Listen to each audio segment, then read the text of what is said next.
fourth downs tonight that they've gone for. Simpson looking in the end zone. Caught! Touchdown! It's Isaiah Horton! Touchdown, Alabama!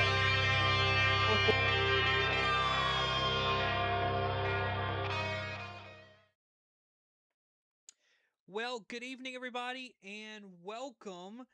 My name is Cooper Naylor, and we are so proud to have you here with us here tonight.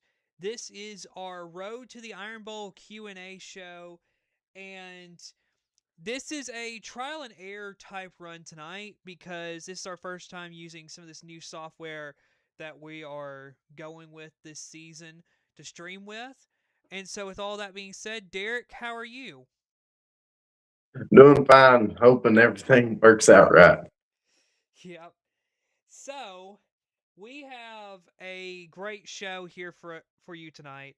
We are going to answer all your questions that you may have about Alabama and Auburn coming into this season, as this is going to be a crazy season for sure, with a lot of expectations. So Deric, to begin with, before we get any before people start, showing any questions, what is just your overall thoughts heading into the season? What is your overall thoughts?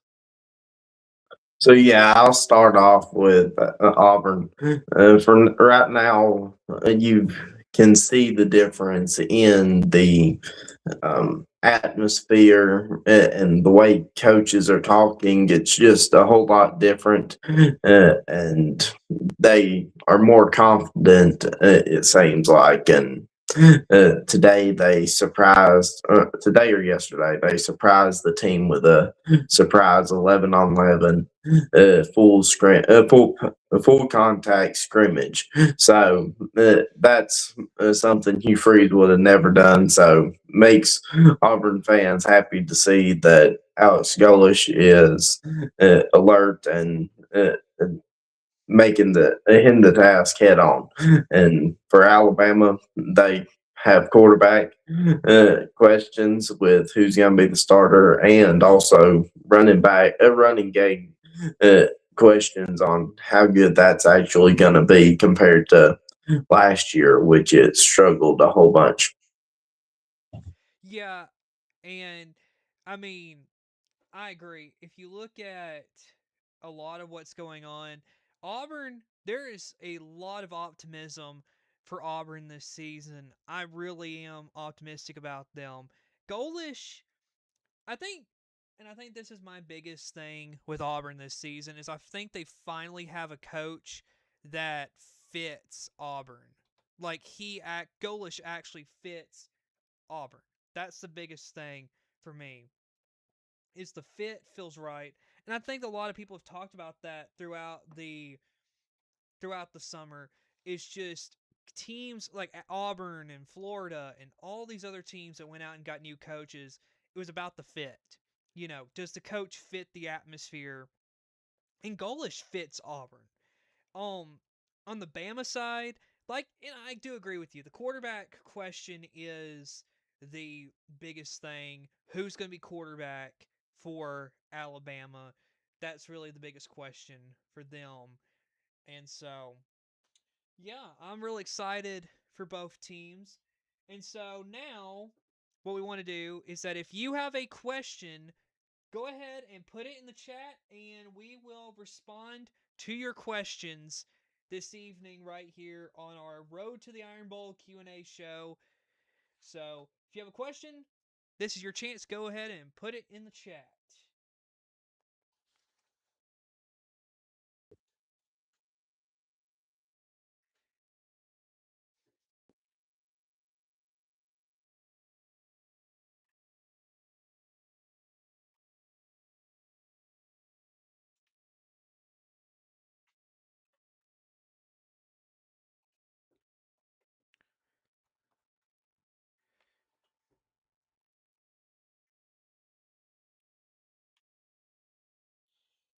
Yeah, Caleb Fike just put in the chat asking about after Jeremiah Cobb, who will be the workhorse running back for Auburn this season. I think we could see a 3 to 4 running back team for Auburn this year. The talent is just spread out so far, so close, and I feel like Omar Mavson could be a lead.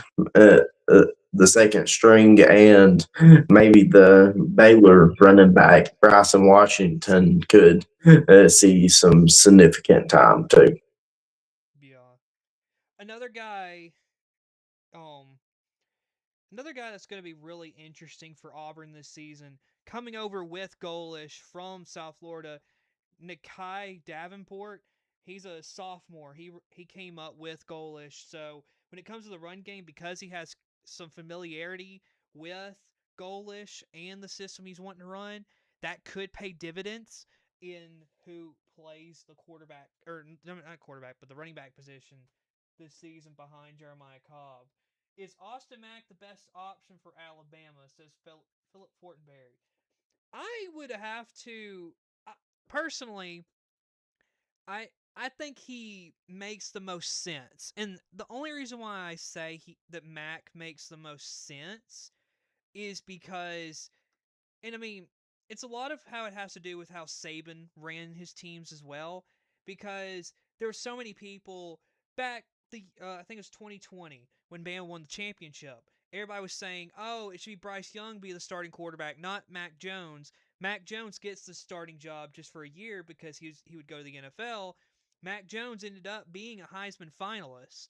So I personally believe Austin Mack, because he's a little older, that's the guy I would go with, because I believe that if he plays really good this season, then, you know, if he's a Heisman finalist, he gets to go to the NFL, and then the next year, say if Keelan Russell was to stay, then you have Keelan Russell for the future of Alabama football. That's just my personal belief. I think Austin Mack should be the starting quarterback. Deric, what's your thoughts? Yeah, and I feel like the first 3 games for Alabama this year is going to be kind of trial and error games because one of the games is Kentucky, but Kentucky has not been a strong SEC team the past few years. So I feel like the first 3 games for Alabama, you'll see both quarterbacks a little bit in all 3 of those. And maybe after that third game against Florida State, you could see a significant role in just one quarterback after they see what they have produced. Yeah. The thing I want to say too, though, is the thing that I think this is for most teams, but the thing that's kind of scary thought is, I mean, Auburn did this with Malzahn back years and years ago, but I believe they had like 3 different quarterbacks that they would just cycle through as, depending on what formation, what play they would run, they'd have a different quarterback for. And so I think that's the one part where Bama fans, I think they look at that and they're like, yeah, we don't really want that though, where you're playing 2 different quarterbacks all throughout the game, because especially for the offensive line, the receivers, the running backs, everybody on the offensive side of the football, you can't really get any kind of continuity going if you don't really know who the quarterback is. That's the only thing I'll say is I feel like DeBoer needs to make up his mind who the quarterback is, and that's the guy it needs to be the whole year, because switching in and out it doesn't bode well for a college football team. You can't really, and I mean football in general. You got to have the one quarterback. He's the leader of the team, and swapping in and out. I don't know if that bodes well for Bama.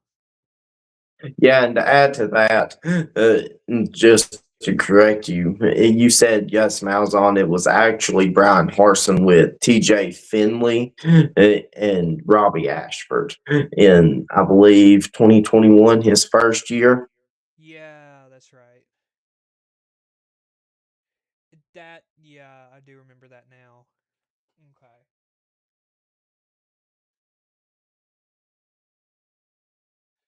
what you like? Let's see. What do you expect the Florida State game to be this season? Definitely early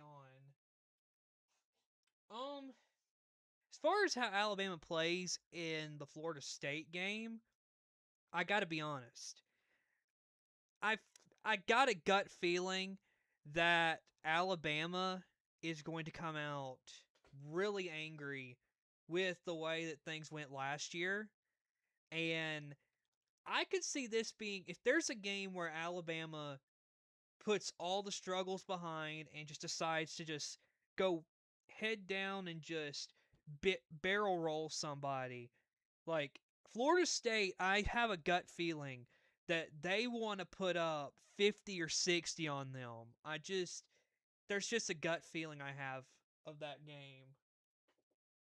Yeah, and I feel the same way. I feel like Florida State, they may hang around a little bit the first quarter, but after the first quarter, I do not think it's going to be a fun to watch game for Florida State fans or Auburn fans who are rooting against Alabama. Yeah. I got to say this too though. What hurt Florida, and it's crazy because Florida State a couple years ago, the last 4-team playoff, if let's be honest about this. If Jordan Travis does not get hurt in, I think they were playing UNA and he broke his ankle, and that's once he went out, that changed the whole dynamic for Florida State, and they got passed up for Alabama. And I don't know if Florida State fans have ever truly gotten over that whole situation of getting jumped by Alabama. They just haven't. That's just my personal belief. They haven't gotten over it. Yeah, and Caleb Fike, your last question about what are our thoughts about the uncertainty of DeBoer being the right guy at Alabama. He, I feel like he is maybe a better coach for the Big Ten. This year will be a defining season for whether he's going to truly translate to the SEC and be a championship style coach or if he's just going to be a good bowl game coach. So this year will be a defining season for him and his future at Alabama. I would agree with that. And I mean, I think maybe the biggest thing is because of his play style that he likes to run on the offensive side of the football. I don't know if it necessarily is. Well, let me say this, because a lot of Bama fans expect you to have a great running back that can just go run down the middle of the defense and just make a play wherever you are. I mean, you had guys Mark Ingram and Najee Harris. TJ Yeldon is a guy we don't hear about much, but he was incredible for Alabama. You got, I mean, Derrick Henry, Bo Scarborough. The list goes on and on and on about running backs Saban had. So I feel like Bama fans are so used to having that run game that's so good. In the past couple of years with Kalen DeBoer, there hasn't been any run game. Jam Miller has been hurt a lot, which he could have been good. But because of being hurt, it really did hurt his play for Alabama these past couple of years. So DeBoer, in my opinion, it all comes down to the fit may not be the right fit. He's a really great coach, though, considering what he did at Washington is, I mean, although he wasn't there long, he took Washington to the college football playoff and took them to the national championship game.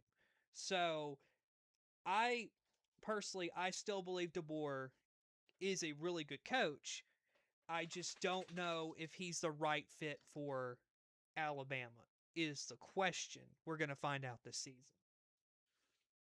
Yeah, and Caleb Fike's last question was, "What do you think our predictions for this season is for schedule predictions was, and this is a subject we touched on last week in our video, and I feel like Alabama, I believe I said they're going to be 8-4, with their losses being Georgia, Texas A&M, LSU, and Auburn. And I feel like I think I remember Auburn being 9-3, with losses to Georgia, LSU, and Ole Miss. Yeah, I think, let's see, I had Bama's regular season 11-1, only loss on the road at LSU, and then I had Auburn at 7-5. So, and I'm trying to remember, I had them, I got my notebook right here, so I can go back and look at all what I had predicted. Auburn's losses I have at Tennessee, at Georgia, the LSU game, at Ole Miss, and then at Alabama. So, nearly perfect at home except for the LSU game, and then on the road is, well, you only win at Mississippi State. It's the only road game I have predicted for Auburn to win this season. Yeah, and that's why it's a key for the Auburn to win these home games, is because their road schedule is so hard of a schedule, because you get three top 10 teams away from your house, and all of them will be top 25 teams for sure. Yeah. Just the thought, though, that Lane Kiffin's going to bring the LSU Tigers into Auburn. I mean, that statement just still feels so weird to say in this moment, but it's true. I mean, Lane Kiffin's taking LSU to Auburn this year. That's going to be something to see. Yeah, and it's crazy with the Jaden Daniels drama right now. See how that turns out. For me, it's Jaden Daniels. Let your time come. They'll retire your number if they want to. If they don't, suck it up. And the thing is, too, I mean, I was just scrolling through my phone today, and I saw Robert Griffin III. And I mean, this is something to talk about. He's like, every single Heisman winner should have his number retired, unless you're a team that has so many Heisman that you have to start recycling those numbers again. But what's your thoughts, Deric? Do you think that if you're a Heisman winner, you should automatically get your jersey number retired? I don't know. Like Bo Jackson at Auburn, I believe his number has been retired, and he didn't win a national championship, but he was a monumental running back. And there, I feel like it could be the way he's trying to be like Joe Burrow, claiming like that, and he was not Joe Burrow. He never even made it to the college football playoffs. So, in my opinion, he should not be have his his number retired already so soon. It could come years down the road, but it should not be right now. No, I agree. And I mean, I guess it's just that because it is so different right now in college football with the way things are played. I don't know if necessarily. I mean, I know Jaden Daniels won the Heisman that year, but if we're gonna be honest for a minute, is he really worthy of having a jersey retired? I don't know. That's my thing. I don't really know if he really is. He was a good quarterback for LSU, don't get me wrong, but they also went, I believe, 9-3 and then 8-4 the next year, something like that. So I mean, it wasn't like LSU was incredible while he was there either. So I think it's definitely an interesting conversation. So Yeah, and to add to Caleb Fike's last message about Auburn players' retired numbers, don't forget about Cam Newton had his number retired. I believe in the Kentucky game or the Georgia. No, I think it was the Georgia game. Can't really remember though. Yep. Another question was about what do we see LSU's record being like? Um, I gotta be honest with you. I actually do think LSU is going to be a really fun team to watch this season. I haven't actually predicted their schedule yet because, which I need to go look at it fully first, but it's, I could see them being pretty good.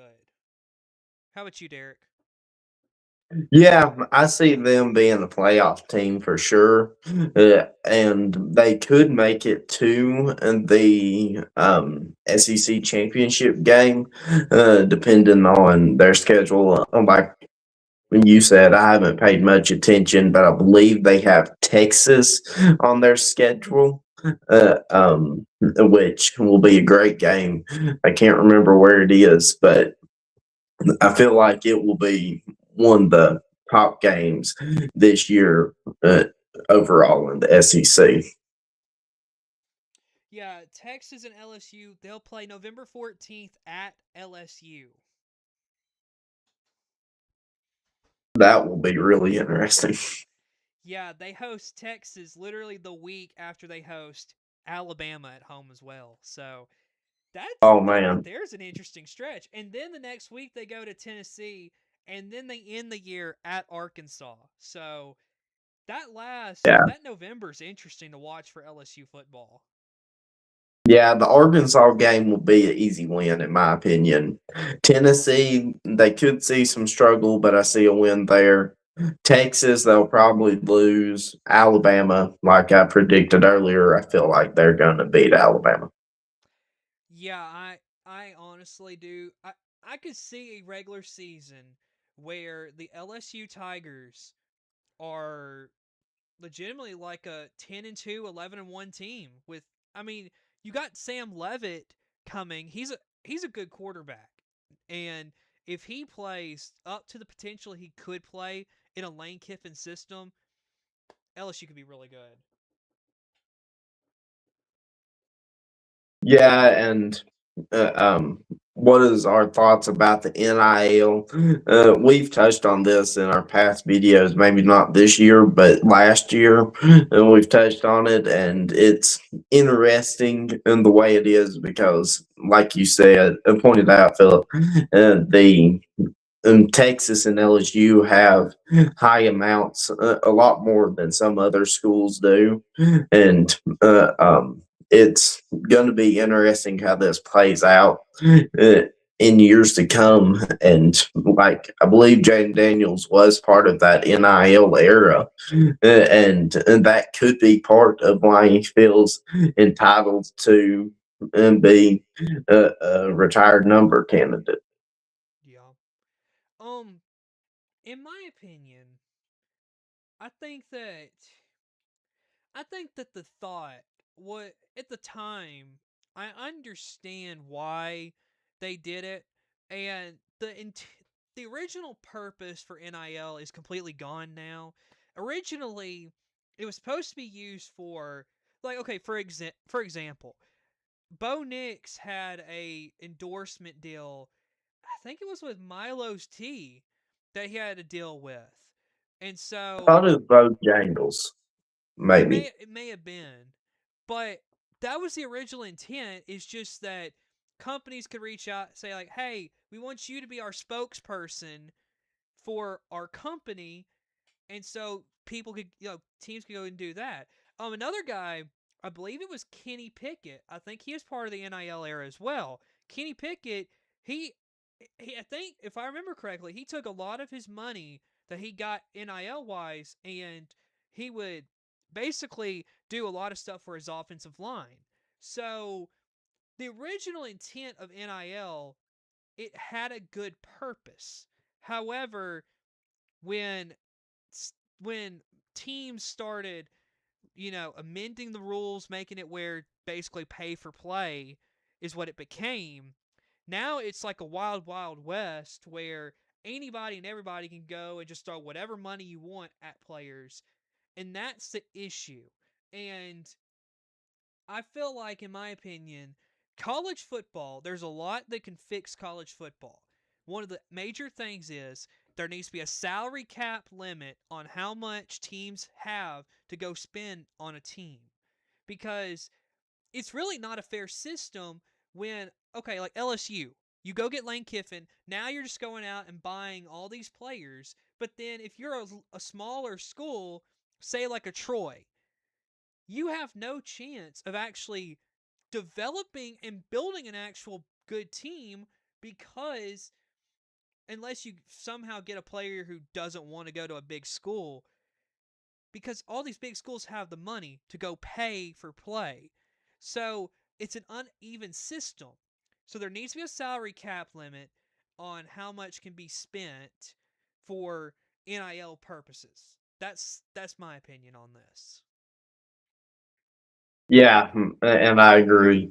And touch on Caleb Spike's last two questions. Who do you think will be the SEC champions this year? It will be, in my opinion, it will be Texas.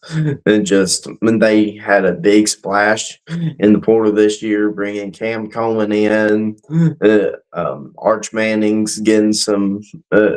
Maturity, and I feel like he could be that could be a really impactful duo, and people might try to guard Cam Coleman a little bit too much and leave some players open. So I feel like Texas will be the winner of the SEC, and for the national championship, uh, I could see Texas having a splash in that too. Um, and there will be the obvious Georgia and LSU could be in the race, but I do not feel like they will be winning with this being Lane Kiffin's first year at LSU. But I feel like those three teams will be in the mix in the college football playoff. Yeah, for the SEC, which this is actually an interesting note, for you that are interested. The last time, if I'm correct, the last time that the SEC championship did not include either Alabama or Georgia was 2013, Auburn and Missouri. 13 years ago. So potentially you get a new matchup where you don't include Alabama and Georgia in the SEC championship game. However, I do not think that's the case. I'm going to say that I think Alabama gets there, and honestly, I think you see a rematch of Alabama and Georgia once again in the SEC championship game.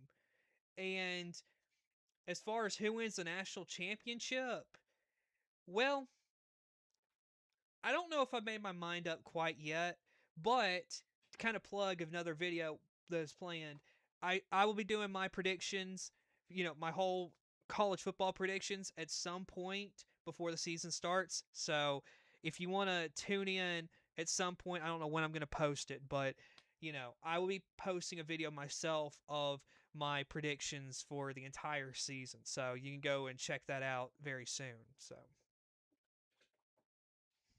Yeah, and Caleb Fike asked best new hire, and I think if you're about fit, I feel like Alex Golish is a really good hire for Auburn. Great fit.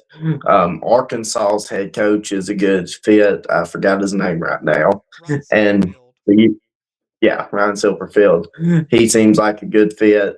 Um, uh, Gordon, I believe it is, at Florida. He's okay.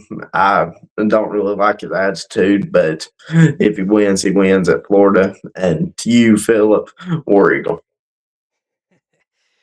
Yeah, I think I honestly do think Alex Golish in the long run is going to be the best hire in this cycle for the SEC. Another guy though that could be really interesting depending on how good his offense turns out, and I mean just depending on the whole team. Will Stein at Kentucky. That one really interests me because I don't necessarily think Kentucky has to be like championship or bust, But it could be a similar thing. Like, okay, Shane Beamer's had a couple good years at South Carolina. It could be something similar, but but sustain the success a little bit. Maybe be a perennial 8-4, 9-3 team is what Will Stein could do at Kentucky. I think Will Stein is going to be a guy that is going to be really interesting to watch these next few years at Kentucky. Yeah, So, and Pavia, does Vanderbilt go back to being Vanderbilt? Ooh, that's a good question, Deric.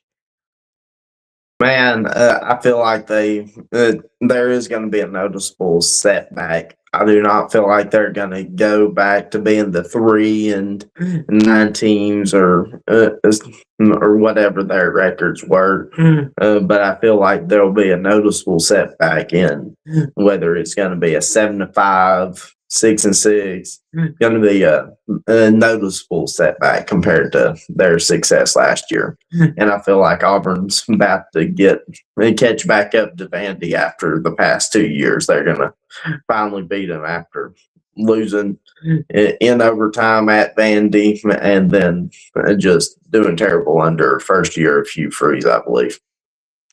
Yeah, I think Vanderbilt, I do agree. There's going to be a little bit of regression. However, I think a lot of it comes down to the play of Jared Curtis, who is the freshman recruit who's coming to Vanderbilt. Hey, it's going to be interesting. There's no doubt that Clark Lee has really done a great job for Vanderbilt with the way that he's built this program. It's a good story. I mean, Vanderbilt and Indiana, two of the losingest teams in college football, were two of the best teams last year. Could you imagine in a crazy world where we potentially could have had Vanderbilt and Indiana for the national championship? The two losingest programs in college football history would have been a story that Hollywood would have to make a movie on. However, Jared Curtis is the name to really watch for Vanderbilt. If he plays really good football, Vanderbilt could be similar to what they were with Diego Pavia. But it all comes down to his play, I think, is what is the biggest key for Vanderbilt football this season. Yeah, and Philip asked what's the most important player for both teams. For Auburn, it's going to be for offense is going to be Byron Brown, and he's going to be a key key player that's going to get the most playing time on the offense. And for defense, the linebackers will be a key part to it. And corner, pretty much the whole defense is going to be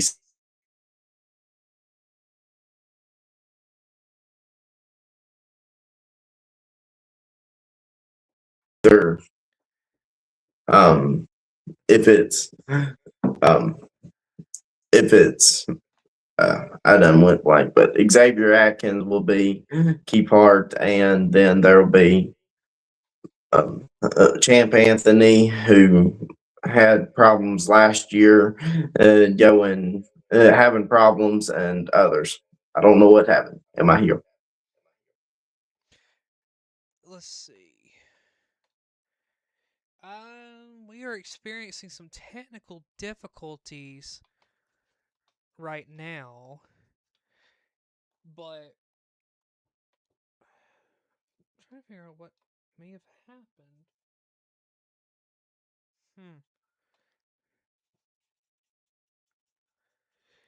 Well, we are gonna try to figure this out real quick. I don't know what happened. Alright, let's play, if I can find it. I'm going to play the intro video again, and we'll work on figuring out what happened with Deric. So we'll be right back.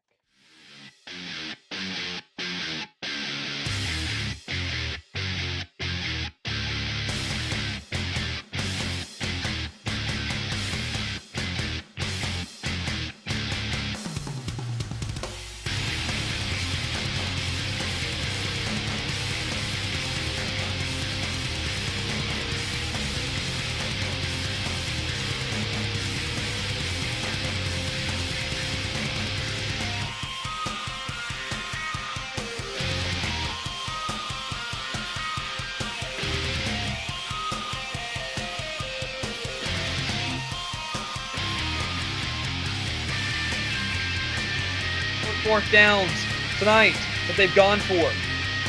Simpson looking in the end zone. Caught! Touchdown! It's Isaiah Horton! Touchdown, Alabama!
All right, we are working. I think almost got it. Working on technical difficulties right now. Oh, about got him back. Like I said, we're working on a new software, so yeah.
All right.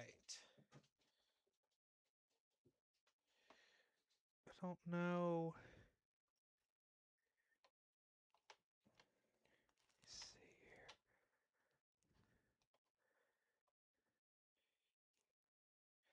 here. Okay. I think we got him back. Okay, we got him back. We got him back. Yeah.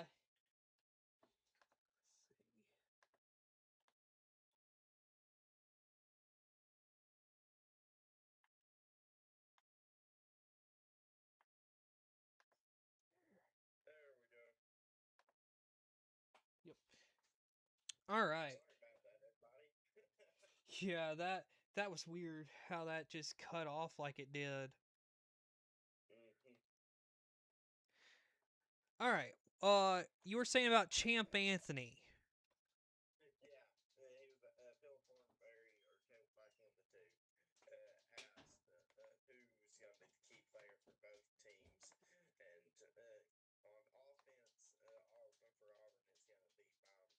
Obviously, because he's the new quarterback and could be the best quarterback Auburn's had for a while. probably since Bo Nix, Jared Stidham. And for defense, I feel like Auburn's most key player is either going to be um, Xavier Atkins or Champ Anthony. Yeah. Um. I do agree with Auburn. Byron Brown is definitely one of the key pieces here. Trying to remember. I had another guy I wrote down from one of our previous videos. Um. Yeah, while you're seeing that, I'm gonna talk about Alabama. I forgot about them for a second, and I feel like and their quarterback will be key for their offense, and Brian Coley Williams is gonna have to step up and be a key player if he wants to make a name for himself. And defense is going to be Bray Hubbard. I think is going to be a key player in that room. Yeah. So for Auburn, I think Chaz Nimrod. He's a receiver that came over with Alex Golish from South Florida. Offensive side of the football, going to be really interesting. Xavier Atkins for the defensive side of the football for Auburn, very big. He's really good at getting sacks, so he's going to be big for Auburn. Offensive side of the football for Alabama, Lotzier Brooks. He's a guy to keep your eye on. He played really good football at the end of the year for Alabama. Lotzier Brooks is a guy that I really think. And then Bray Hubbard for the defensive side of the football. Bray Hubbard is going to be really good for Alabama. Yeah, and Caleb asked the question, who is our favorite player for our respective teams? It's hard for me, but for me, it's there's two players that stick out. One that not many people's heard of, the other people have clearly heard of for Auburn. One is Aiden Marshall. Got friendship with him. He used to be a punter for Auburn, and for the second player, it's Deric Brown.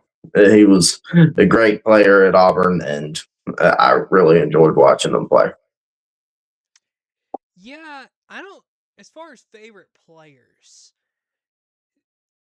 and I mean, I feel like for Bama there's so many players that you can choose from that it's hard to choose. But I'm gonna go with one that a lot of people haven't heard about in a long time.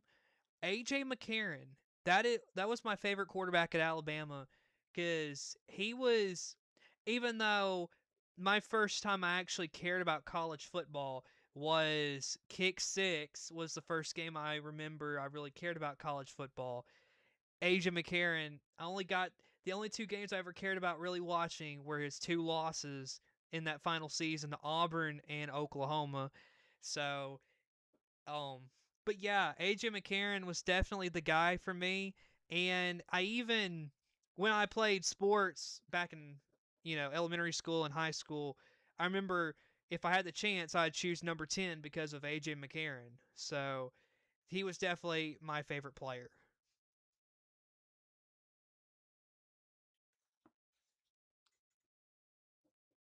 Let's see.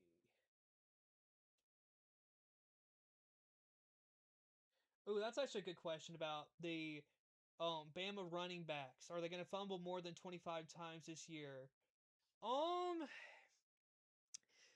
you know, That's a good question because I feel like there's a possibility that happens again because Alabama's. It all depends on if Alabama's offensive line, if they're actually any good. Um, yeah, it's to say it's been rough is an understatement, and it even goes back to the final couple years of Saban's time at Alabama. Offensive line has just been awful for Alabama these past couple years. There's no other way you can say it.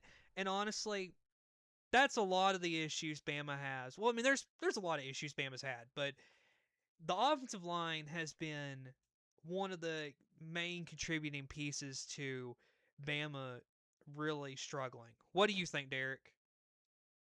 Yeah, 25 is a little excessive, but it would be awesome as an Auburn fan to see it. But also, it would be how many of those fumbles would the opposing team recover? Because for Auburn, the past two seasons, instead of it being 25 fumbles, it's been 25 interceptions, it feels like. Because first year or second year under Hugh Freeze, it seemed like there was I don't know, but they averaged three interceptions, two or three interceptions every game, and it was just having Auburn fans wanting to rip their hair out. Yeah. Well, folks, um, I think that we are coming near the end of our show tonight. So, let's see. Any other questions, Deric, you see in here that you want to answer? I don't think so. I think we've touched on every one of them. Well, folks, this has been a really fun show to produce for you live here tonight. We are going to try and get some of these issues with the live stream. We'll get the kinks worked out of it whenever we go live again. But yeah. Ooh, this is the one. Okay, we'll take this last question. If DeBoer survives longer this year and Golish meets expectations, will Auburn overtake Alabama as the best team in the state? Ooh, that's a good question. Deric, go ahead. I want to see what your answer is. So, as Auburn, they've in almost every other sport except for last year in basketball, Auburn's been better than Alabama in most of every sports. They've been a key. I don't know, not many people watch golf, but Auburn's won back-to-back national championships in golf and basketball before Bruce Pearl retired. Auburn was better at them in basketball. So it I feel like Auburn, other than football, they are the better university uh, um, for overall sports rankings, but Auburn could potentially become better than Alabama at football if DeBoer struggles uh, struggle keep going on and War Eagle fella. I'll be honest. Football is the biggest driving sport in the state. There's two sports that really produce any kind of football and men's college basketball are like the two biggest sports in the state for Alabama and Auburn. If Alabama is in some way DeBoer has a bad year and say they're 7-5, there's a chance Auburn could. But Add I baseball gotta though see it. too. I gotta see it to believe it. That's all I'm gonna say. I gotta see it to believe it.